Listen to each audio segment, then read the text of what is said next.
थोड़ा सा डिस्टरबेंस हो गया था। हाँ, इसका स्टेप हम लोग देखते हैं। सबसे पहले हम लोग जो नंबर दिया हुआ है, write step 1, right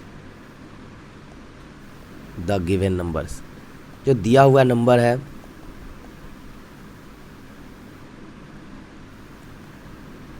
without root, बिना रूट का, as the sum of square of two number, as the sum of square of two numbers. दो नंबर्स के स्क्वायर के सम में हम इसको ब्रेक करेंगे। ठीक है, दूसरा स्टेप क्या करेंगे, हम लोग टेक द लेंथ को हम लेंगे इक्वल, कैसा इक्वल लेंगे, equal to this two natural number. दो नेचुरल नंबर के लेंथ के बराबर लेंगे। ठीक है, ऑन द नंबर लाइन। कहाँ पर, on the number line, number line. अब सिंपली देखिए हमने क्या किया, एक हमने ऐसे लिया, हमने ऐसे लिया। अब देखो ये जो हाइपोटेनस है, सिंपली ये जो हाइपोटेनस है ये मेरा कहाँ गिरेगा, ऑब्वियसली इस नंबर लाइन के कहीं इधर जाएगा। तो हमने क्या किया, 1/√2 इस नंबर लाइन के इधर आया। ठीक है, इस फिगर में हमने देखा था ये हाइपोटेनस को हमको लेके चलना था, तो ये इधर जाएगा ऑब्वियसली, या इधर जाए या फिर इधर जाए, आपको जिधर बनाना है। तो ये जो हाइपोटेनस यहाँ गिर रहा है, ठीक है, ये लेंथ अगर इस लेंथ इस लाइन को 1, मतलब यहाँ से यहाँ तक 1 है, यहाँ से यहाँ तक 1 है, तो 1 से इतना ऐड कर देंगे आप, तो ये √2 की वैल्यू आ जाएगी, 1 पॉइंट समथिंग समथिंग समथिंग। तो हमने क्या किया हमने सिंपली इसको लिया -∞, ये लिया a, ये लिया +∞। हमने क्या किया, इसकी वैल्यू ली a, इस पॉइंट से इस पॉइंट को मैच किया, ये हो गया b, और ये √AB। ठीक है, सिंपली पाइथागोरस थ्योरम से, जो हमारा पाइथागोरस थ्योरम है वो क्या कह रहा है, n मान लेते हैं, n, sorry not √AB, n। Pythagoras theorem क्या कहता है, √A² + B², ये वैल्यू किसकी हो गई, n की। तो ये जो हो गई ये √n की वैल्यू हो गई, ये यहाँ कहीं आएगा, तो ये वैल्यू इस जो हो गया वो √n की वैल्यू हो गई। ठीक है, ऐसे हम लोग √n की वैल्यू निकालते हैं। ठीक है, अब हम लोग इरेशनल नंबर को नंबर लाइन पे ऐसे रिप्रेजेंट करते हैं। अब हम लोग दूसरा पॉइंट देखेंगे, किसी भी terminating, non terminating decimal, recurring decimal को रिप्रेजेंट कैसे करते हैं, representation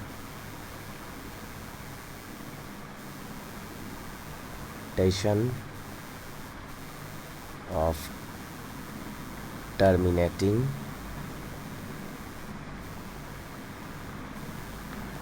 non terminating recurring decimal.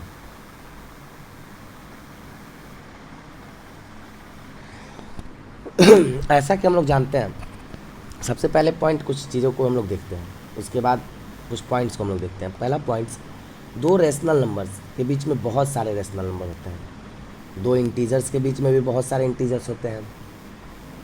ठीक है, तो दो इंटीजर्स, दो रेशनल नंबर, दो इरेशनल नंबर के बीच में क्या हो सकते हैं, ये आप लोग ज़रा सर्च करना, इससे आपको क्या होगा, पढ़ने की मतलब वो आप कुछ सर्च करोगे तो ये अच्छी जानकारी मिलेगी, और कमेंट बॉक्स में कमेंट करना।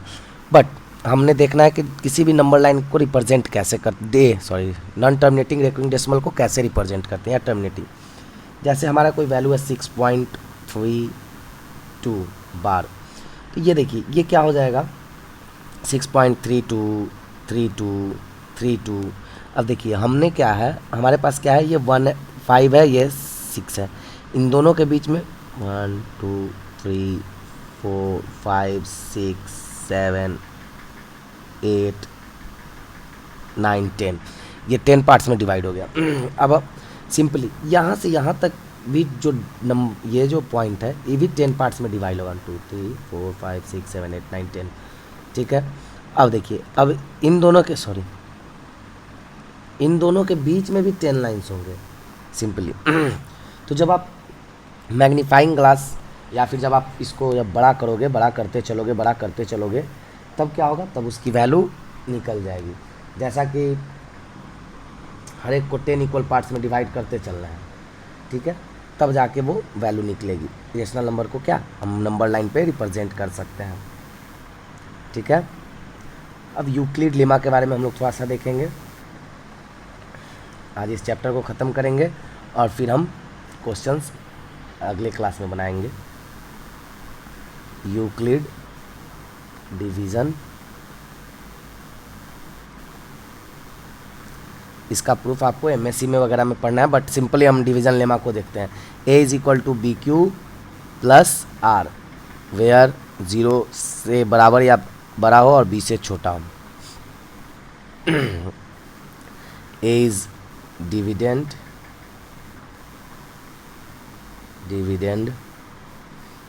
B divisor, q quotient, r remainder. हम लोग क्या करते थे, सिंपली हम लोग हमेशा जानते थे कि अगर हम जैसे कि 5 को डिवाइड करते हैं 2 से, तो हमारे पास क्या आता था, 2 2 ज़ा 4, रिमाइंडर आता था 1, ठीक है।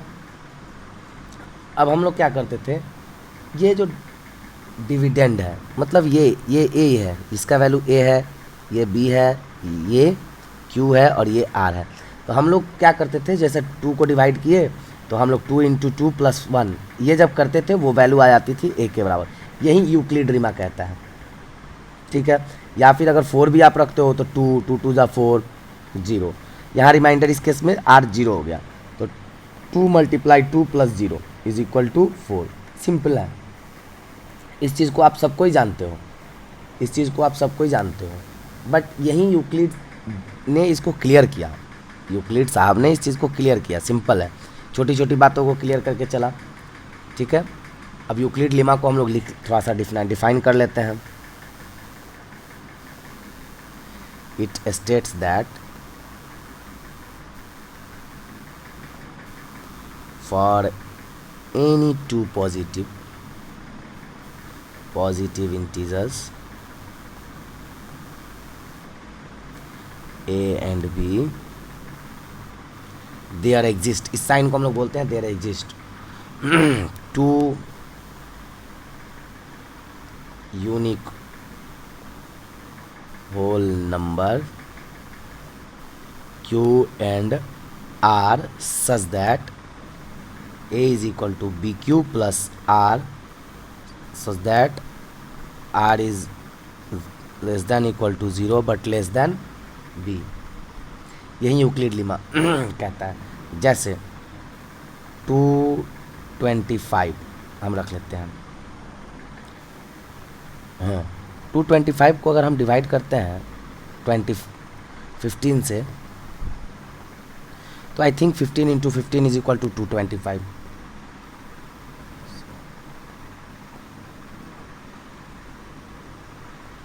तो देखिए हम इसको लिख सकते हैं 15 × 15 + 0। सिंपल है। दूसरा देखते हैं 230, इसको हम लिख सकते हैं 4 × 57 + 2। इसको करेंगे, सिंपल है, +2 = 230 आ जाएगा।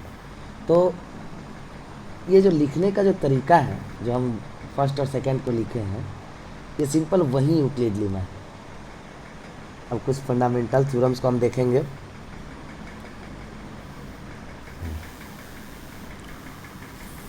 फंडामेंटल थ्योरम्स, ये कुछ थ्योरम्स को हम देखते हैं। पहला, ये इम्पॉर्टेंट है, ये क्लियर रहना चाहिए, प्रूफ जरूरी नहीं है, बस क्लियर रहना चाहिए। बाद में जब आप पढ़ाने लगोगे, आप चीज़ों को सर्च करके बुक्स वगैरह देखोगे तो पढ़ाते चलोगे, फिर आपका ये सब प्रूफ पूछता नहीं है, बट और बताना भी नहीं रहता है, क्लियर करना रहता है। आपका कॉन्सेप्ट क्लियर रहे और फिर आगे तो होता ही रहेगा। और पढ़ाने प्रूफ वगैरह देने पर वीडियो लंबा भी होता है, जब बच्चों को वीडियो देखने का भी मन नहीं करता है। ए नंबर इज सेड, ये तो छोटा छोटा प्रूफ है। टू बी प्राइम नंबर, किसी भी नंबर को प्राइम नंबर कब कहेंगे? If it has no factor other than one and itself. इसका कोई एक और इसके अलावा कोई फैक्टर नहीं हो, जैसे 2, 3, 7, 11। इसको जब आप ब्रेकआउट करोगे, जब जैसे 11 2 को पहले ब्रेकआउट करते हैं, तो देखो इसको हम लिख सकते हैं 1 इंटू 2। तो देखो एक है, एक 1 है और एक 2 है। इसका सिर्फ 2 फैक्टर है। 11 1 इंटू 11 एक 1 है, एक 11 है। दूसरा point, 2 numbers are said to be coprime. Coprime, ये सब क्लियर करते चल रहे हैं कि आपका प्राइम और कोप्राइम में से जैसे छोटे छोटे चीज़ों को आप छोटे छोटे चीज़ों से डिस्टर्ब ना हो, याद रहे।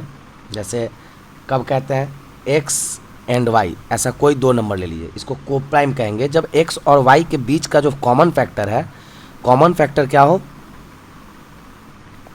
कॉमन फैक्टर 1 हो, ठीक है, सिर्फ और सिर्फ 1 हो। जैसे 2 और 7, देखिए तो 2 और 7 के बीच का जब कॉमन फैक्टर निकालिएगा तो 2 को जब आप मतलब ब्रेक कीजिएगा तो 1 इंटू 2 होगा। 7 को जब ब्रेक कीजिएगा तो 1 इंटू 7 होगा। तो दोनों के बीच में जो कॉमन फैक्टर है वो सिंपली 1 है। तो ऐसे नंबर 2, 7 ये क्या हो जाएगा? कोप्राइम नंबर्स हो जाएंगे। अब आते हैं हम लोग कंपोजिट नंबर्स। कंपोजिट नंबर क्या होता है?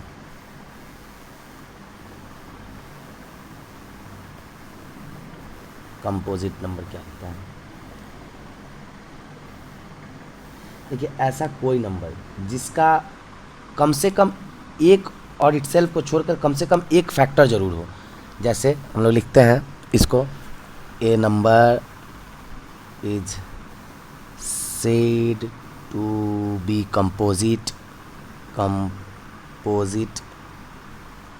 If it has at least one factor other than itself, other than one and itself। तो सिंपल है, प्राइम नंबर को अगर हटा दिया जाए पूरे नंबर सिस्टम से तो सारे नंबर्स लगभग वो कंपोजिट नंबर होंगे। जैसे मान लेते हैं कोई नेचुरल नंबर का हमने सेट लिया, कोई ये नेचुरल नंबर का सेट लिया 1 2 3 4 5 6 ... 1 के बारे में थोड़ा सा डिस्टर्बेंस है, इसको ज़रा आप देखिएगा कि 1 जो है वो कंपोजिट नंबर में आता है या प्राइम नंबर में आता है। ये चीज़ आप लोग क्लियर कीजिएगा, ये थोड़ा डाउट आप लोग क्लियर रखिएगा। कुछ क्वेश्चंस, कुछ डाउट्स जो हम हैं वो आप लोग के लिए भी छोड़ रहे हैं, जो आप लोग देखें तो उसको क्लियर रखें और ये चीज़ें आपसे याद रहे। जो चीज़ें आप सिंपल है, जो चीज़ें आप खुद से करके आप देखते हो और सीखते हो वो चीज़ें लंबे समय तक रहता है। मैथ्स का एक रूल है कि मैथ्स जितना आप प्रैक्टिस करोगे उतना ज़्यादा आप ज़्यादा दिनों तक चीज़ों को याद रखोगे। तो देखिए 2 3 5 7 8 9 10 11 2 3 5 7 11 ये सब प्राइम नंबर्स है। 2 प्राइम नंबर हम लोग लिख लिए, प्राइम मान लेते हैं कि हम लोग ये सब प्राइम नंबर क्या है 2 3 5 7 11। चलो हम लोग एक चीज़ मान लेते हैं, कोई सेट ले लेते हैं नेचुरल नंबर का जो 1 2 3 4 5 6 7 8 9 10 और 11। हम लोग इसको हटा देते हैं, नेचुरल नंबर का सेट नहीं लेते हैं। एन कोई सेट है इतने का, ये इसमें से हम प्राइम नंबर को सब्ट्रैक्ट कर देते हैं। क्या करते हैं? प्राइम नंबर को हटा देते हैं, रिमूव प्राइम नंबर। तो ये जो है ये सेट क्या हो जाएगा 4 6 8 9 10। तो देखिए ये जितने हैं, अब देखिए 4 का हमको इतना लंबा लेक्चर देने का मतलब ये था कि 4 का जब फैक्टर हम करेंगे तो 1 2 4, तो देखिए 1 और इटसेल्फ को छोड़कर कम से कम एक है। 6 को जब हम फैक्टर करेंगे तो 1 3 2 6, देखिए एक से अधिक है। तो ये सब क्या है, ये सारे कंपोजिट नंबर हैं। इतना लंबा लेक्चर देने का मतलब ये था कि डाउट क्लियर रहे, कंपोजिट नंबर है। हाँ, अब आप लोगों ने कोई कमेंट नहीं किया, अब इस चीज़ को हम लोग कुछ नोट पॉइंट बना के हम लोग लिखते हैं। ये चीज़ हमेशा याद रखिएगा। सबसे पहला point star 1 is neither prime, 1 ना ही प्राइम है और नॉर कंपोजिट, ये दोनों में से किसी में नहीं आता है। 1 ना कंपोजिट है और ना ही प्राइम है, नाइदर प्राइम नॉर कंपोजिट। 2 के बारे में थोड़ा सा जानते हैं। ये सबसे स्मॉलेस्ट प्राइम नंबर है। ये क्या है, स्मॉलेस्ट प्राइम नंबर है, जो कि which is only 1 even number है। अच्छा, इवन नंबर और ऑड नंबर के बारे में थोड़ा सा हम लोग देख लेते हैं।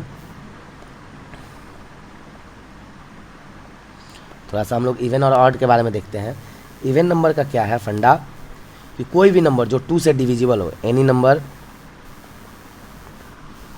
विच इज डिविजिबल बाई 2, वो क्या होगा, इवन नंबर कहलाएगा।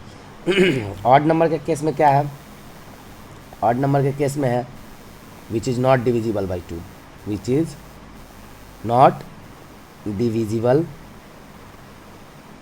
बाई 2। तो सिंपली 2 तो 2 से डिविजिबल होगा ही, इसलिए 2 क्या है, इवन नंबर है। तो स्मॉलेस्ट प्राइम नंबर भी है और इकलौता ऐसा इवन नंबर है जो किस में है, इवन और प्राइम है। तो 2 के बारे में हम लिख लेते हैं एक point, 2 is smallest even prime number, smallest even prime number. बाकी कोई ऐसा प्राइम इवन नंबर नहीं है जो कि प्राइम हो। जैसे 4 एक इवन नंबर है, 4 एक इवन नंबर है, 6 एक इवन नंबर है, ठीक है, 8 एक इवन नंबर, ये सब कोई prime, these are not prime number, simple है।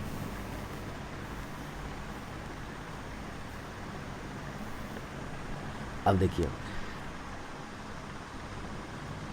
Composite number, smallest composite number क्या है, स्मॉलेस्ट कंपोजिट नंबर सिंपल है, वो 4 होगा, सबसे छोटा है कंपोजिट नंबर। और smallest composite odd number, smallest composite ये क्या है, इवन नंबर है। कंपोजिट ऑड नंबर वो भी सिंपल है, 9 है, क्योंकि 9 4 के बाद 6 8 9 ये कंपोजिट नंबर है। तो 4 जो है वो इवन नंबर है, सिंपल है, ये 2 से डिविजिबल है तो ये इवन होगा, ये 2 से डिविजिबल नहीं है तो ये ऑड होगा। तो ये स्मॉलेस्ट कंपोजिट इवन नंबर हो गया, ये स्मॉलेस्ट कंपोजिट ऑड नंबर हो गया।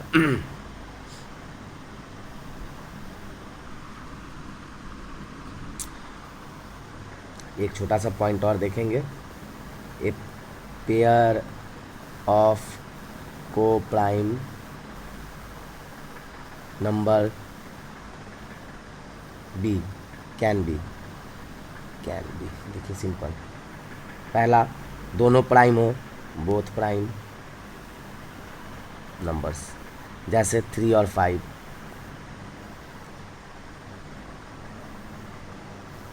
दूसरा कोई एक प्राइम हो, 1 prime and another is not, simple है।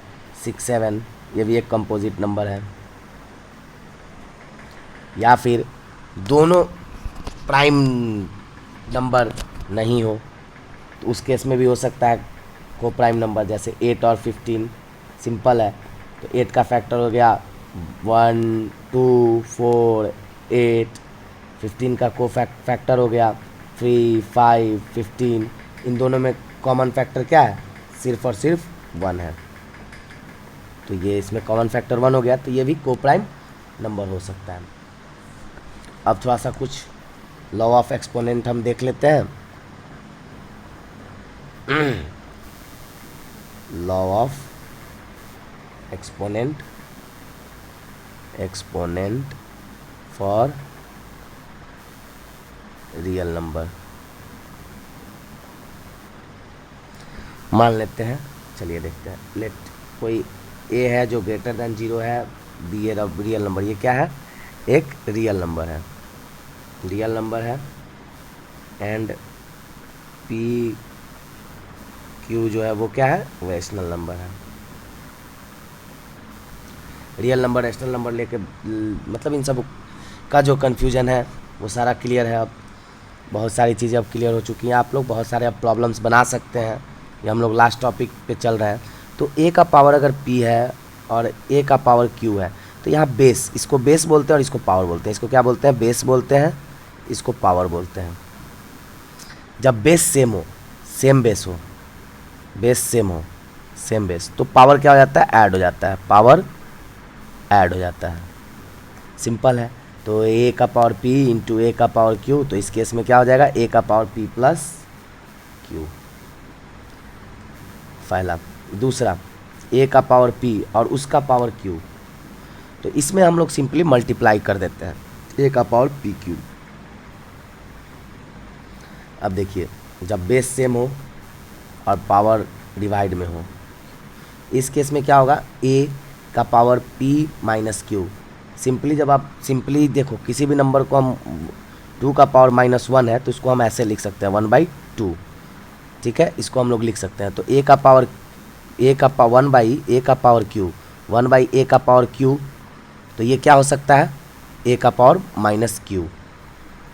अब आप क्या किए, a का पावर p इंटू a का पावर -q, हमने जाना कि जब बेस सेम हो तो पावर ऐड होता है, तो a का power p plus -q, simple है। तो a का पावर p -q, यही चीज़ यहाँ है। चौथा, जब बेस अलग, पावर सेम हो और बेस अपोजिट हो। देखिए, बेस मतलब अपोजिट नहीं, मतलब डिफरेंट हो। बेसेस आर डिफरेंट, बेस क्या है, डिफरेंट है, और पावर क्या है, पावर्स आर सेम। इस केस में क्या होगा, इस केस में सिंपली ए बी का होल का पावर पी हो जाएगा। तो ए का power p u, which implies that, यहाँ लिख लेते हैं, ए का पावर पी इंटू बी का power q is equal to a b का power whole power p, simply. और ये चीज़ तो हमने बता ही दिया पांचवा में कि ए का पावर -p है, तो उसको हम लोग लिख सकते हैं 1/a का पावर p। तो हम लोग इसको ये वाला फार्मूला लगा, 5 वाला फार्मूला लगा के हम लोगों ने क्या किया, 3 को प्रूव भी कर लिया कि कैसे होगा। एक और 6, किसी भी चीज़ का पावर 1/n। देखो, तो हम लोग सिंपल एक चीज़ जानते हैं कि जैसे कोई भी 2 का पावर 1/2 है, तो इसको हम लोग क्या लिख सकते हैं, √2 ऐसे हम लोग लिखते हैं। तो a का पावर m है, a का पावर 1/m, n और इंटू m, तो सिंपली √n तो हो गया a, और पावर m मल्टीप्लाई हो जाएगा। सिंपल है, ये जो है ये √n हो जाएगा, यही फॉर्मूला लगा के। तो ये आपको क्या हो गया, a का पावर m/n को हम लिख सकते हैं √n a का पावर m, जिससे आप लोग अब बहुत सारे क्वेश्चंस को क्लियरली कर सकते हैं। अब देखिए, कभी कभी हम लोग डिनोमिनेटर को रेशनलाइज भी करते हैं। जैसे कोई चीज़, कुछ एक दो चीज़ देखते हैं, जैसे 2/√2 दिया हुआ है, इसको हम इस केस में क्या करते हैं, इस केस में डिनोमिनेटर जो है, डिनोमिनेटर इसको बोलते हैं, डी से डिनोमिनेटर इसको बोलते हैं और इसको न्यूमरेटर बोलते हैं। तो देखिए, डिनोमिनेटर को रेशनलाइज करते हैं 2/√2, तो सेम नंबर से ऊपर नीचे मल्टीप्लाई कर देते हैं √2/√2, तो ये क्या हो जाएगा 2√2 बाई, ये √2 मल्टीप्लाई कीजिएगा तो 2, और ये 2 से 2 कैंसिल आउट हो जाएगा, इसका वैल्यू हो जाएगा √2। मतलब 2/√2 की वैल्यू हम लोगों ने क्या निकाला, √2। सिंपल, दोनों की वैल्यू सेम होगी। क्लियर है। अब हम लोग आगे से क्वेश्चंस बनाएंगे। नेक्स्ट क्वेश्चन प्रैक्टिस टाइम आएगा। अगले क्लास में हम लोग कुछ क्वेश्चंस प्रैक्टिस करेंगे, काफ़ी क्वेश्चन अलग अलग टाइप के करेंगे, कुछ सिमिलर टाइप्स के करेंगे। और आप लोगों से रिक्वेस्ट करेंगे कि आप लोग भी बहुत सारे क्वेश्चंस की प्रैक्टिसेस करना कीजिए। जितना ज़्यादा प्रैक्टिसेस कीजिएगा रियल नंबर से कोई भी क्वेश्चंस आपके छूटेंगे नहीं। फिर उसके बाद हम लोग रियल नंबर का जब क्वेश्चंस ख़त्म हो जाएगा तब हम लोग आगे दूसरा चैप्टर पढ़ेंगे, elementary number set theory, elementary number theory, set theory, ये सब पढ़ेंगे। ये तो थोड़ा सा हम लोग रियल नंबर का बेसिक देखें। अब आप लोग वीडियो को सब्सक्राइब करें, लाइक करें, आप लोगों के लिए मेहनत करते हैं। स्कूल केवी से पढ़ा के आता हूँ, फिर टाइम मिलता है तो वीडियो बनाता हूँ आप लोगों के लिए कि आप लोगों को भी फ़ायदा हो।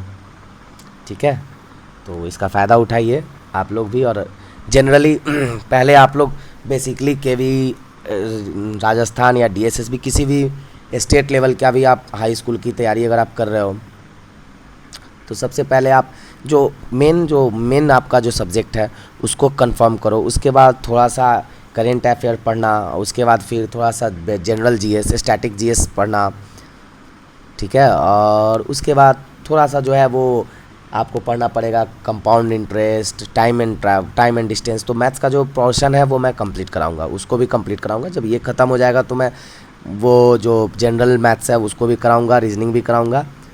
और स्टैटिक्स जीके के लिए आप लोग बहुत सारे यूट्यूब पे चैनल है, उसको आप देख सकते हैं। करेंट अफेयर के लिए, स्टैटिक्स जीके के लिए वो आप लोग देख सकते हैं, प्रेफर कर सकते हैं। आज की वीडियो ख़त्म हुई। थैंक्स। आप लोग वीडियो चैनल्स को सब्सक्राइब करें। धन्यवाद।